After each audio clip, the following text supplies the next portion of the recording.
episode 1 of The Gold Mafia. We love the gangster lifestyle. You live by the gun, you die by the gun. The biggest challenge Zimbabwe now faces is the Gold Mafia. Al Jazeera's investigative unit infiltrates the rival gangs that control Africa's gold. As long as you grease the wheels in Africa, there's no issue. Smuggling. That's what it is, smuggling. All the paper trail is legitimate. It's not like somebody can question on it. Former members of the Gold Mafia speak exclusively to the I Unit. The Gold Mafia is bigger than the government, bigger than any of the authorities. What do you think is going to happen? They kill you, don't they? Exactly. Undercover journalists pose as gangsters who want to launder more than $100 million. It's black money. These funds are substantial. The I Unit obtains thousands of confidential documents that expose how organized crime groups use gold to launder money. You sold it to a refinery and the money got paid in the bank account. So it's very clean that way.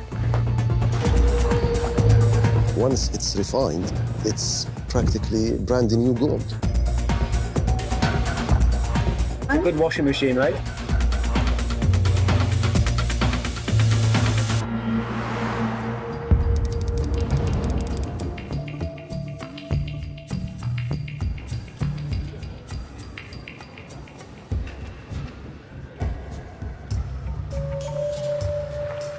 The money to be invested, yes. It's not in the books in Hong Kong or China. It is black money. These funds are substantial. Is it 100 million? Is it 50 million? Is it 10 million? Is it 20 million? Is it what? It's more than 100. Okay. Kamlesh Pattni is one of Africa's most notorious gold dealers. He calls himself Brother Paul after founding his own church. We try to move our money to find investment overseas. Mr. Stanley leads the I Unit's undercover team. They're posing as gangsters who need to launder dirty cash from China. It's very important to get the right person. Yeah. That's a starting point. That's it, yeah. I'm going to give it to you in a very crude way. As a way of explanation, they're looking for a hawala system. Yes. To get the money out. Yeah, sure. Johnny is posing as a black market trader, our hawala man, who moves money across borders without using banks. And the hawala system is based on trust. Trust and connections. Yes.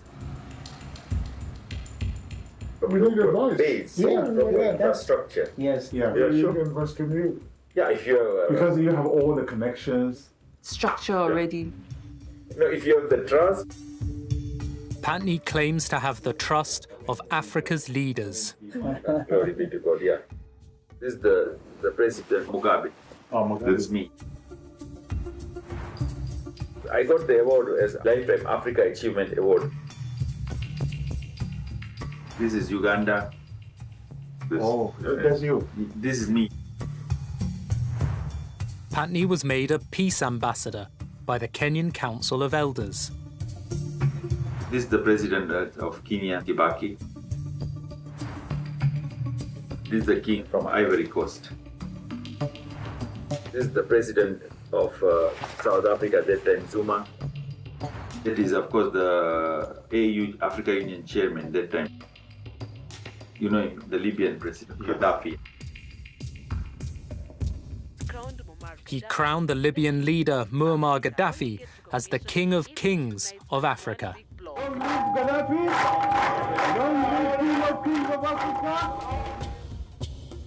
After Gaddafi was killed, the pastor anointed Zimbabwe's President Mugabe as the King of Kings.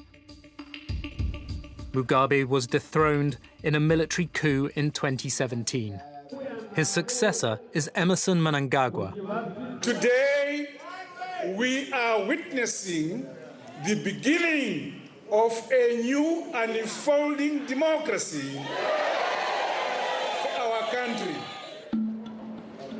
President Mnangagwa is using a UN climate change conference to attract foreign investment.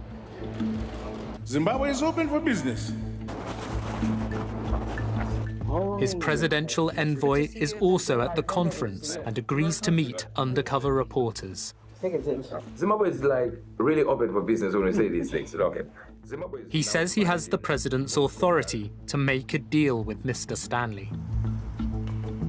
The name is plenipotentiary. Pleni simply means full, potential means power, so full power. That means I can sign contracts, I can sign treaties with government without the president getting involved. And then they will be fine. Hubert Angel is Zimbabwe's ambassador at large to Europe and the Americas. He's part of what we call the diplomatic mafia. He's also a self-proclaimed prophet.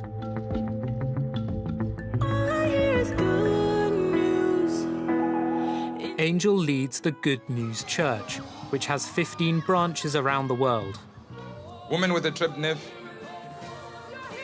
He appears to heal the sick. Yeah. It takes the power of God, but it takes somebody to believe for something to happen like this. His prophecies include football scores from the English Premier League.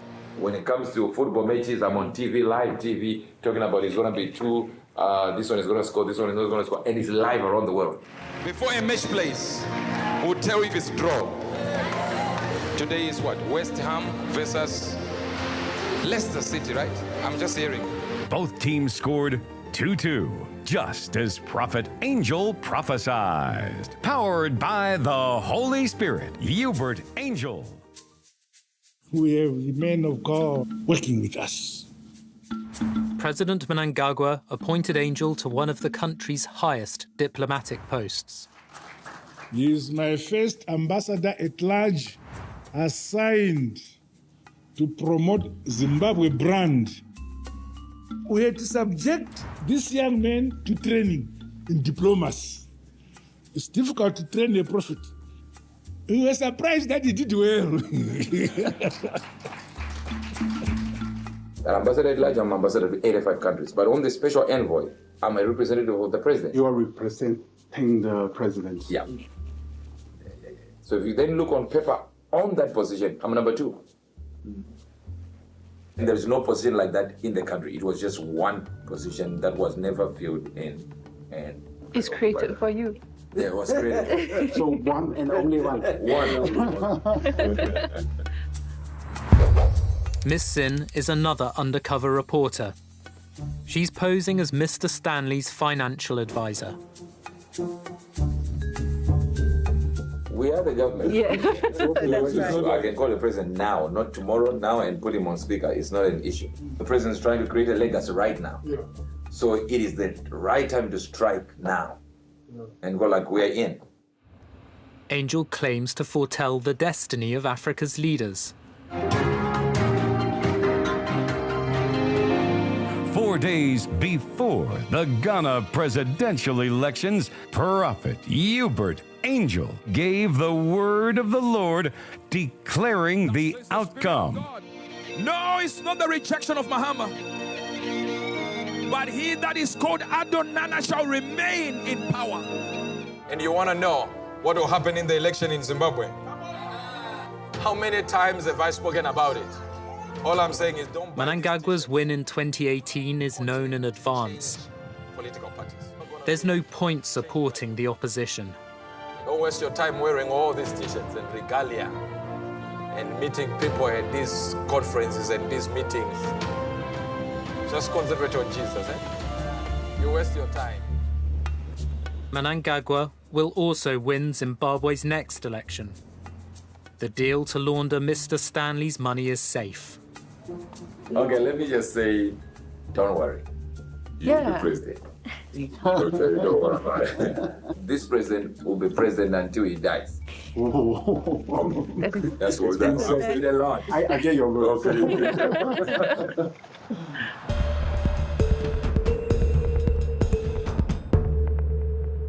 Of course, born in Africa, I was born in Kenya. Then I've been to nearly 80% of Africa. Kamlesh Pattni's rise to become a fixer for Africa's leaders begins in his homeland. We had embargo on the country in 89, 90.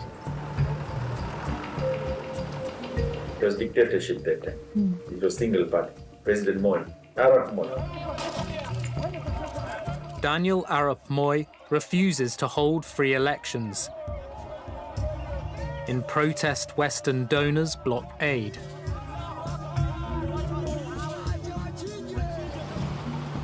Pattni then has a chance encounter. I was just 24 years old. I was buying a suit in Nairobi and I met the director of intelligence. Then I told him about gold. I said, look, there's so much gold flowing through Kenya, but it's nothing Kenya is benefiting is not gold. Pattni tells the intelligence chief he has a solution. I said, I can create 500 million, every year from this if you do a proper license of this gold. So he took me to president. Wow. So I became advisor to the president, President Moi. So then he gave, exclusivity. Pattni's company, Goldenberg International, is granted an exclusive license to export Kenyan gold.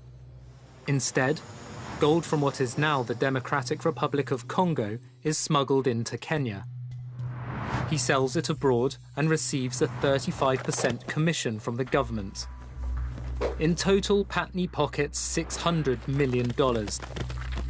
It's shared with Arap Moi and the government officials who gave him the license.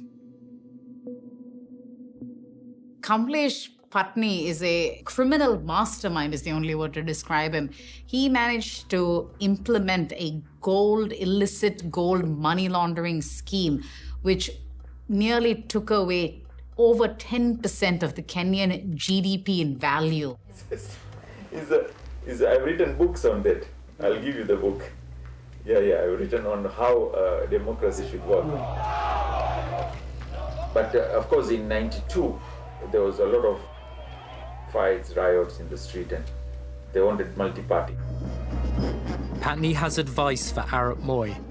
His money will buy support for the president and weaken the opposition. Just make it multi-party. Because the money is with you, you'll still win. But just for the show. I helped the president to survive. Arap Moi retires after 24 years as president.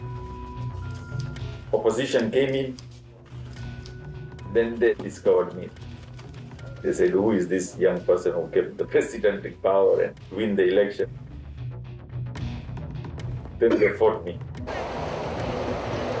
Pattni appears in court, charged with fraud. At one point, he seems to be ill. Years later, the trial collapses, and he's never convicted. You're a thief! This guy's a thief! He stole billions of taxpayers' funds. Shame on you! Get him know he stole billions and he went away. Huh? You're going to pass up. You're a thief! This is just going to enrage me, I know this. The Kenyan courts went after him for nearly 13 years. He was acquitted of all charges scot-free. He moved to Zimbabwe to reinvent himself, found new religion, started his own church. Glory be to God. I'm the one who now again changed Zimbabwe. Today the country is where it is because of the efforts we put in. Otherwise the currency would be useless. In 2008, hyperinflation ravages Zimbabwe's economy. The central bank prints notes valuing billions in local currency. Zimbabwe's financial collapse follows sanctions imposed by the United States and Europe. The West punishes Zimbabwe's leaders for rigging elections and imprisoning opposition politicians. We believe that Zimbabwe should not be a part of the international financial system. That means that they can't transact in dollars, so you have to figure out other ways to do that. And the way to do that is to turn your currency, for example, into gold. Because then you can move across the border with gold, and it's not hitting the international financial system At that point in Zimbabwe, with gold, you can just shape shift. You can move the gold without someone tracking it. So for a lot of autocratic governments, it is, I think, a trend that makes sense. It's much harder to enforce sanctions around it. Pattni makes deals with Zimbabwe's sanctioned leaders, which he claims help its people. Right now, they are quite, stable, they're happy, they are recovering well. Although they still, as usual, the influences are there. But the good thing is that the president listens. I'm number 2 in gold. Who is the number 1? It's an Indian guy. Indian guy. Yeah. Pastor Paul. He's just a thief.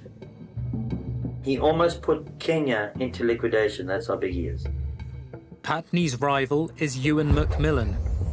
He's a gold trader and smuggler, known as Mr. Gold. My family owned this business we have. So it was me, I owned it 100%. Okay. But then I gave shares to my 2 brothers.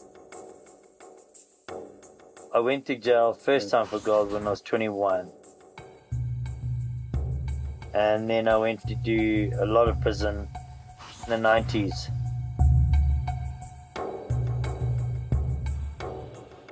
Zimbabwe's gold exports are worth up to $2 billion a year. It's a cash business. There's a lot of cash that we need to get out of Hong Kong and Macau because we don't want to leave it there. Holy There is an opportunity, a hell of a big opportunity to wash money here. You can. That's what we are looking for. You want US dollars in a bank account, which would be better to have a bank account in Dubai, US dollars. So then the best thing is to meet my partner from Dubai. And he knows how we do things here. And then he can help you with how you can bring the money here, no problem. I can give my partner gold in Dubai and he can just pay you anywhere in the world. So I need him to come up with a plan of how to wash the money. And he's clever. He washes money for the Russians.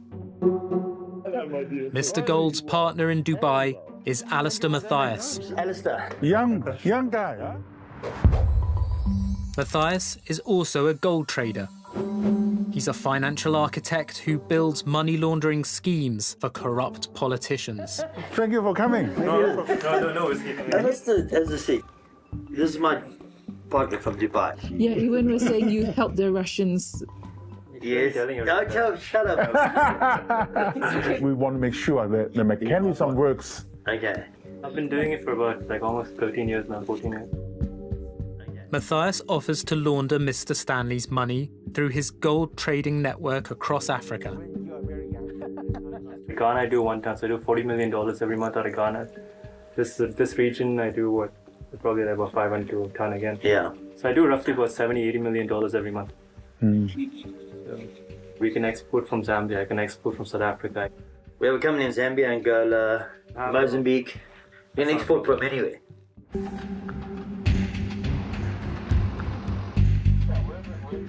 We're in Zimbabwe, we're in Malawi, we're in Zambia, we're in DRC Congo, we're in Kenya, Tanzania, Uganda. Pattni is also based in Dubai. Dubai is the headquarters. Dubai is the center for Africa. A banking center, financial center, it's tax-free. You don't need to have all the paper, too much. Easier to do things. It's much easier. We have our own license clearing at Dubai Abroad. We have permission of the Central Bank of Dubai. We have permission of Reserve Bank. We have the money laundering clearance certificates. Brilliant. We'll show you all that. We'll show you. That's what you need. All the paper already. So we'll show you that. So it's smooth. Because I think you have so many structures already. We can just join it. So this one is being come via Dubai. So you can see our Dubai operation. That's where you'll understand the gold more. The one you want to do cash. When you see it physically, you see the process, then you'll understand the security of it. Come and see my operations and my team in Dubai. Every day have coming. I think God must sent you. I hope to see you again. God bless you. Thank you. Praise the Lord. Praise God. Bloody Kenyan. I don't know how, but him and I, we're the same. I do 200 kilos a week. That's what we do, buy and sell. Macmillan and his rival gold dealer Pattni work for the Reserve Bank of Zimbabwe, the country's central bank. There's a Gold Act in Zimbabwe, which makes the central bank the overseer and control and official dealer of gold in Zimbabwe. The central bank was given that mandate because traditionally all currency has always been backed by the bullion. Small-scale miners produce half of the country's gold. But Zimbabwe's central bank doesn't have enough money to buy gold from them. I think that 80% of the gold mined in Zimbabwe gets smuggled out. They said to me, go out and get all the gold that's being smuggled out the country.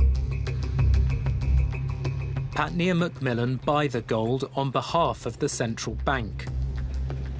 When a person comes to sell me gold, I don't have to write his name down. I don't have to do anything. I just take his gold, pay him, leaves. I deliver it to the government. Government asks me no questions. We do 20 to 50 million in a week. This one is 3 million. The gold is delivered to a company owned by Zimbabwe's Reserve Bank. Fidelity Printers and Refiners Private Limited incorporates security and commercial printing, gold refining, buying operations, and a mission to provide printing solutions and gold products to satisfy diverse stakeholder needs. Fidelity Printers and Refinery. So the printing aspect is obvious. They print government material. Their big service is the gold refinery. In return for their services, Pattni and Macmillan are given licenses to sell the gold abroad. The license. See, like this is 2 million. We have an account with Fidelity. The competing mafias fly the gold to Dubai and sell it there. They bring the proceeds back to Zimbabwe in US dollars cash. The government needs US dollars because the local currency has no international value. The dollars buy more gold from the miners and fund further exports. The gold mafias use this scheme to launder money. They offer to help Mr. Stanley. What would normally happen is we'd bank the gold, get the US dollars and fly it home to Zimbabwe. Instead, Mr. Stanley is told to set up a gold trading company and bank account in Dubai. He can now get a license to import gold into the United Arab Emirates. You're going to tell the bank that we're going to be trading in commodities or gold. The money will come to that account all the time. They place clean money from the official sale of gold into Mr. Stanley's account. You show that it's imported legally. You show that you sold it to a refinery and the money got paid in the bank account. It's very clean that way. And now you have access to that money. That's your money. And then you're going to give us the US dollars cash from Hong Kong. We're going to come back with that. Mr. Stanley's dirty money will be given to the gold mafia's couriers to bring to Zimbabwe. At Harare Airport, the dirty cash is declared as the proceeds from the sale of gold. Once declared, it is clean. Everything appears legal with the right paperwork. Yes. 1 million? Cash. US dollar. The proceeds of the gold export will, in effect, be counted twice. Declared as clean in Zimbabwe and in Dubai. I bring back the cash. That's how I buy the gold again. And the money laundering cycle starts all over again. The only illegal thing is you giving me the US dollars out of Hong Kong. But they don't know that. Yeah, it's extremely sad. It's extremely sad.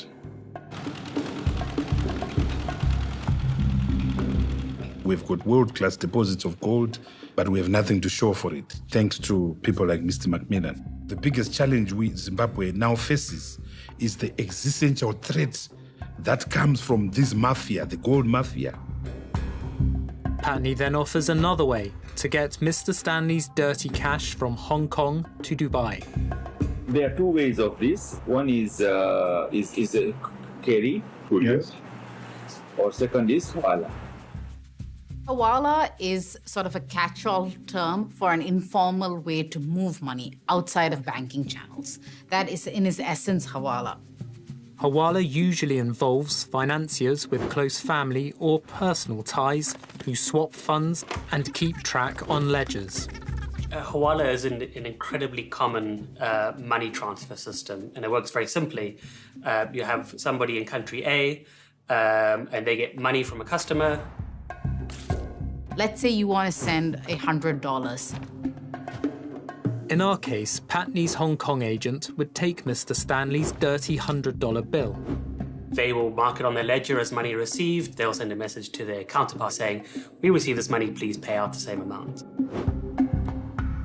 Another member of Pattni's Hawala operation in Dubai would pay Mr. Stanley $100.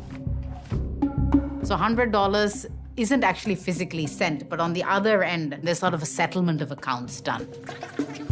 The two Hawala agents balance their books over time as customers send money in both directions.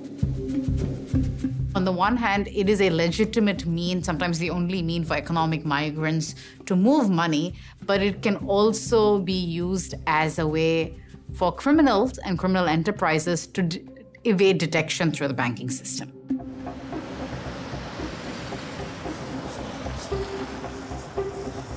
You want a gold? We can make the call right now, and it's done with the president of Miners Association right this minute. Yeah, let's do this. Let me just call Rushway.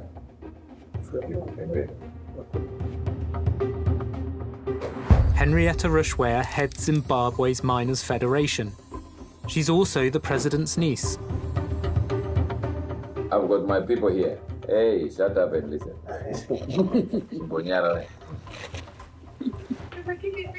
Let's talk business. Let's talk business. We'll talk about our stories later. Let's talk business. We want to just get gold. The other deals that we normally do with the people, like the one we did in Dubai, where they also want to invest in gold and buy gold, maybe send a private jet, picks up gold every week. Yeah, perfect. No, that's okay. Let's do it, bro. 100 kilos every week. Oh, they're taking 100 kilos every week. Okay. Okay. But why? How many? They're getting it at less 4% in the world. Yeah. Mr. Stanley is being offered to buy the gold at a 4% discount. They're saying it's very good price. I think you should have said less 3%. Definitely. You should have said less 3%. It was a mistake in the language. Because that's 1%, my 1%. You have just blown my 1%. Rushware's plan will clean $5 million a week on a revolving basis. It begins with a payment of $10 million in dirty cash into the government's refinery Fidelity. They bring in 10 million for instance. 5 million will be put into Fidelity for the duration of their relationship. They get gold worth 5 million every week, they take it out, Bring another 5 million. This continues until all his cash is cleaned. Henrietta Rushwea's laundromat can wash even more of Mr. Stanley's dirty money. So instead of bringing 20 million, 10 million, they put it to Fidelity. Half the sum remains with Fidelity. 5 million a week is laundered as before, and an additional $5 million will be cleaned through one of Rushwea's gold producers. Then they give the other 5 million to the producer, who can actually add on to their weekly parcel that they take out. Mr. Stanley can now launder $10 million a week. You can easily open an account for them under one of your many companies. We are the only sector in the country that is paid in foreign exchange on cash basis. All right. So when we finish, I'll call you again, then we talk. Hope you will be available. Always available. It's here and at your disposal. Thank you, sis. The ambassador has a local partner in mind for Mr. Stanley. It's called Billion Group that I own. He is also part of Billion Group. So Billion Group is in Zimbabwe, operating in Zimbabwe, so that when you want a venture, you don't go for someone you don't know. Angel is in Glasgow with President Mnangagwa for the UN Climate Change Conference.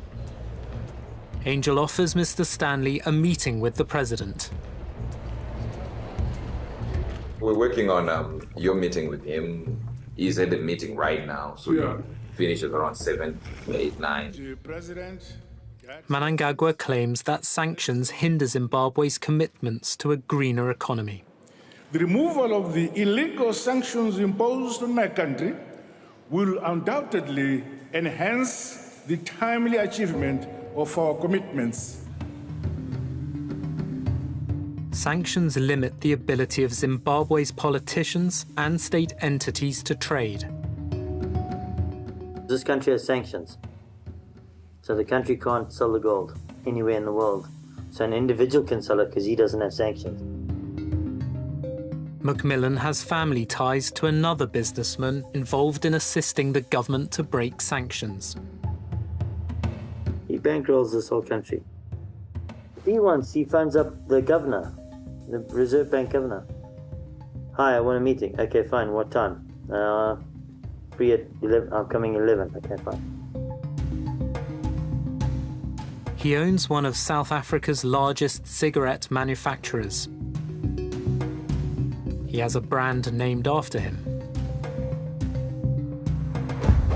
Simon Rutland runs his own mafia through his company Gold Leaf Tobacco. He's known as the boss.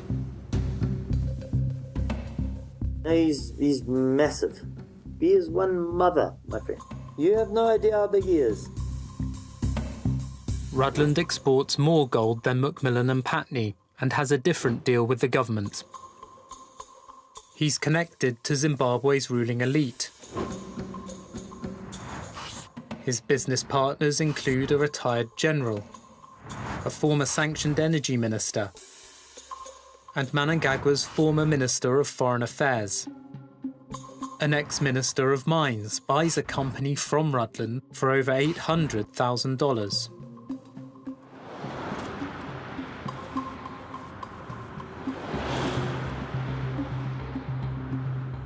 Simon Rutland, I know him 100%. He flew out the day before yesterday on a private charter.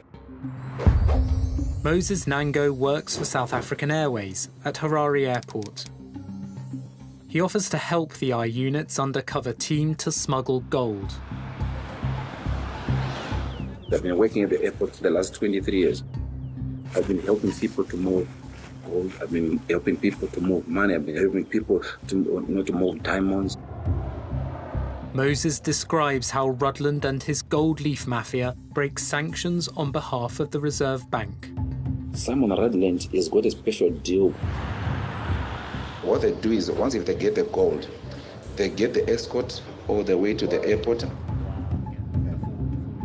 They've got 3 to 5 people taking the shit out of the country.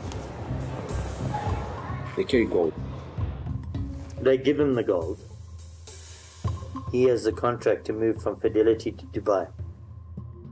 They do rotations. At times there are 3 people at one flight, depending on the volume. When they get by the security checkpoint, their bags are exempted to search. They go with Emirates from Zimbabwe. It's EK714. That's the flight they leave with from Harare to Dubai. They're normally traveling either business class or first class. Someone has got serious buyers in Dubai already. Somebody's going to be waiting with the money.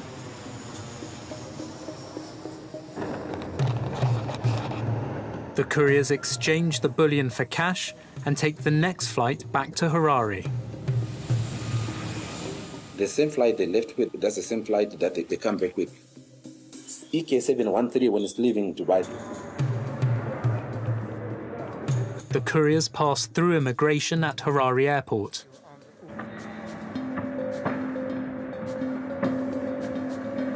They're all white. There's Kit Patrick. Flight manifests show he makes the trip 13 times in 2 months.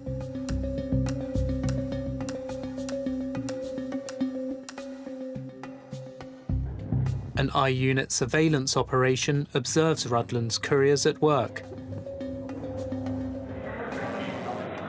Talmage George Alexander is spotted in a check shirt. He flies to Dubai 7 times in the same period. Terence Ian Keith is carrying a black briefcase. His name appears on flight manifests 9 times in 2 months. Airport officials are waiting in Harare.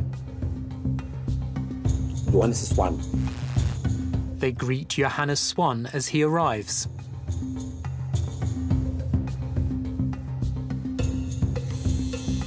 Johannes Swan Sr. and his son Johannes Jr. appear on flight records a total of 10 times. There's Peter Bowen. Peter Bowen travels 10 times during the same 2-month period.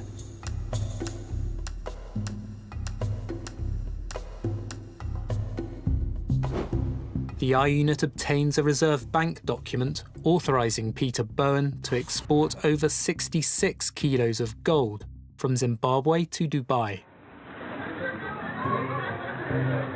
The surveillance team follows him.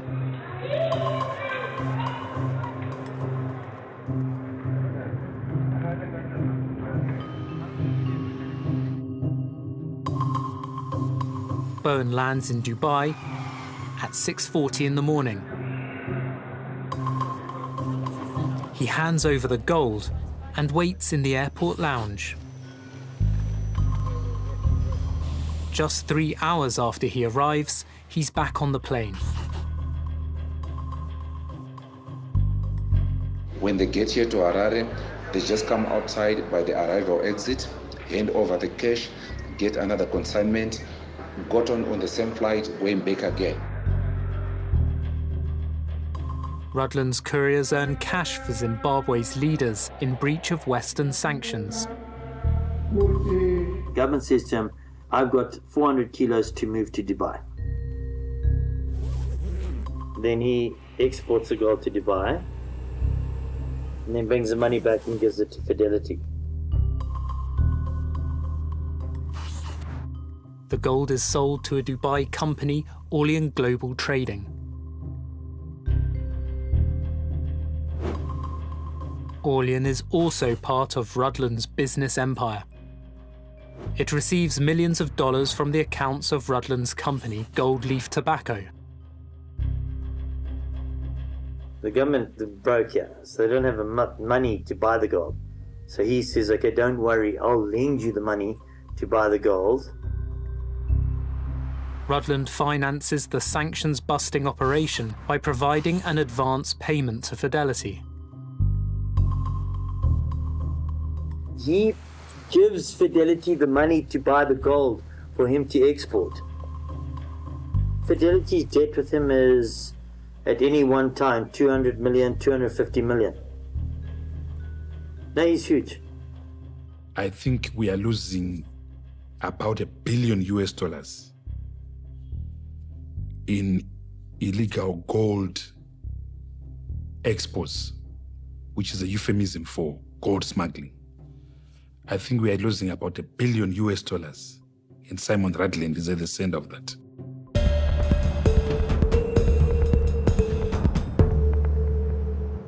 This is Dimitro. Hello. Undercover reporters meet one of Kamlesh Pattni's couriers. He's a guy from Zimbabwe. He's the one who flies. Dmytro Abakamov travels regularly between Dubai and Harare. He's also a director of one of Pattni's companies in Zimbabwe.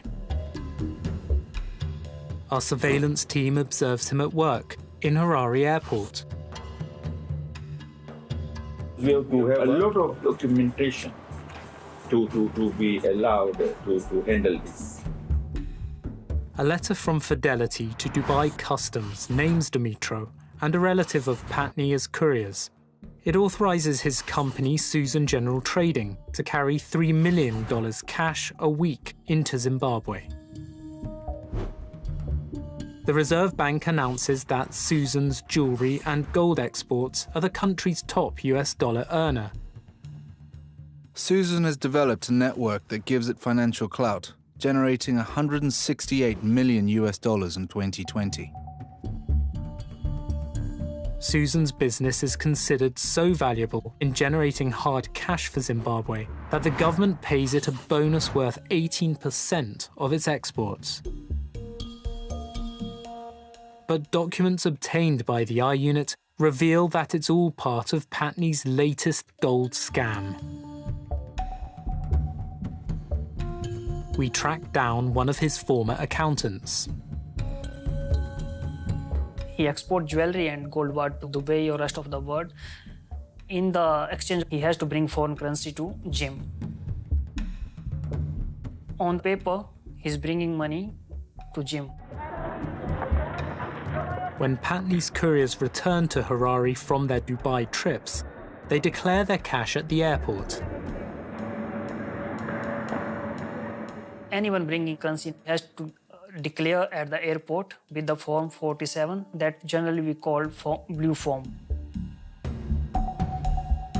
Sometimes they're bringing some cash from there and they declare it, but amount is less. Sammy worked at one of Pattni's businesses in Harare. We've concealed his identity. They're not declaring actual amount. They're bringing like 50,000, sometimes 100,000, but they declare as like 1 million and 2 million.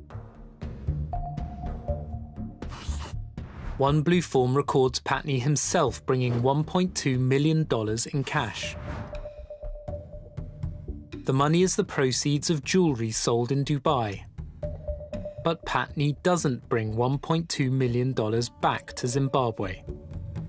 They give bribe to the custom guy there.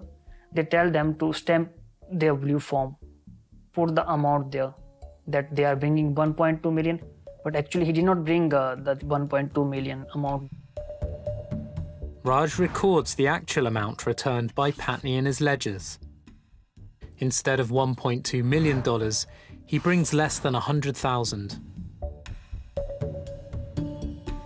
We have to officially declare at the airport. This is the airport declaration. He leaves the bulk of the money from the sale of gold in Dubai. Customer declaration. The flight number, you can see that. Yeah. Pattni now has insufficient funds for the next round of gold buying. In order to keep his export license, he's required to buy gold from small-scale miners. Now he need more money to buying gold in Harare. So he collect from market. Pattni makes up the shortfall from the hawala market. He collects cash from Zimbabwean clients who want to send US dollars to Dubai. He uses their money to buy the gold, which is exported and sold as before. Pattni claims his 18% commission from the Zimbabwean government. In Dubai, he pays his hawala clients with the proceeds of the gold sale. He collect that money, he get his commission, he paid them in Dubai. The much-needed hard cash doesn't enter Zimbabwe's economy. With the gold export, Kamlesh Pattni pretending that he's helping the country with the foreign reserve. He's not bringing any foreign currency inside the country. He's taking all foreign reserve outside the country. So he's just making fool of the people around him, the government officials.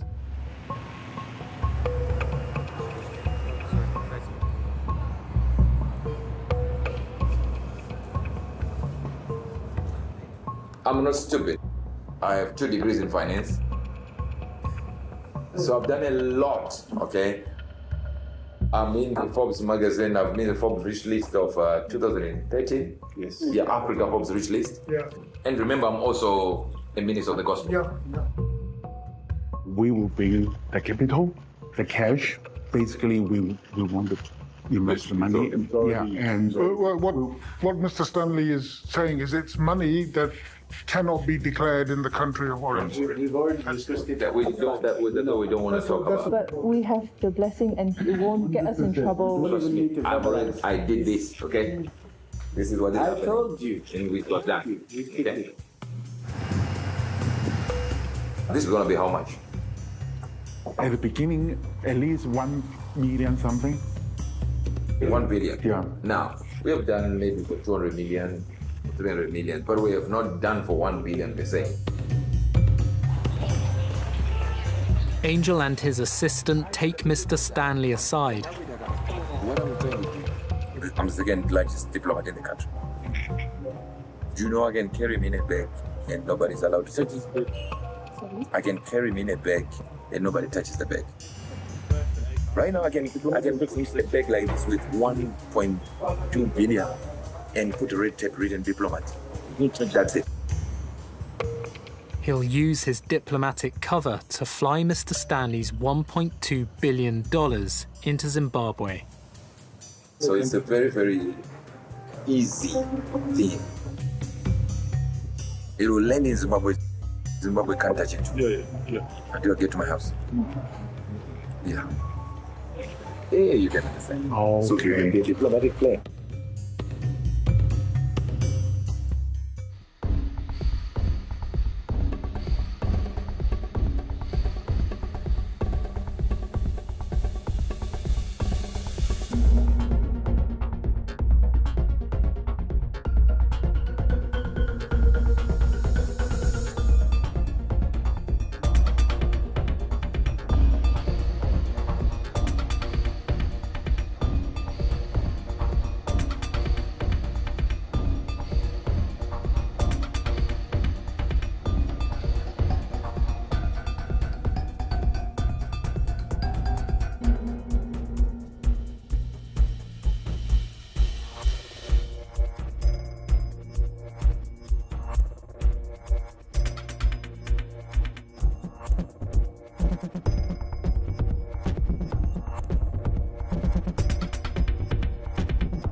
In episode 2 of the Gold Mafia, Simon Rudland needs a money launderer.